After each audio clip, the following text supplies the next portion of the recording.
Pravin Darekar sir आज lift low हा प्रकार खूप फेमस झाला आहे. काय म्हणताय ह्या लिफ्ट लोबद्दल? त्या उद्धवजी मुझे लिफ्ट दे दो असं म्हटले की काय, अशा प्रकारच्या चर्चा सुरू आहे. परंतु मला वाटतं तो केवळ योगायोग होता.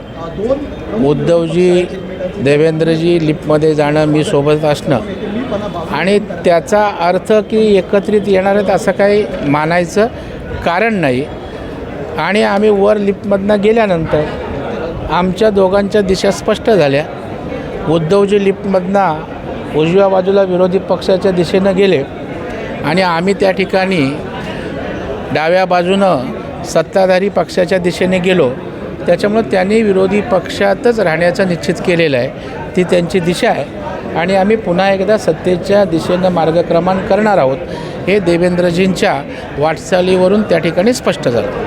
अतिशय महत्त्वाची गोष्ट आहे. आपण पाहतो या ठिकाणी की आज जे लिफ्ट लोचं जे प्रकरण घडलं होतं, लिफ्ट लो म्हणजे आज विशेष म्हणजे देवेंद्र फडणवीस आणि उद्धव ठाकरे हे एकत्र लिफ्टमध्ये गेले आणि लिफ्ट जेव्हा तळमजल्यापासून दुसऱ्या मजल्यापर्यंत लिफ्टवरती गेले त्यानंतर त्यांनी लिफ्टचा प्रवास बदलला.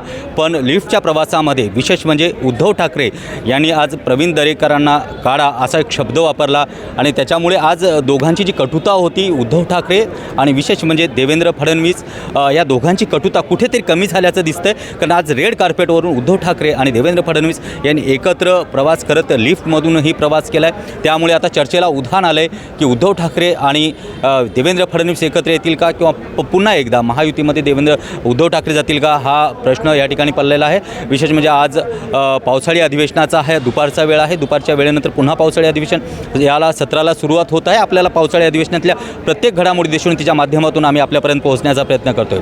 Cameraman methyl तेरसेसह Devashish Kumar, Swapnil दुधारे, Deshonnati news, Mumbai.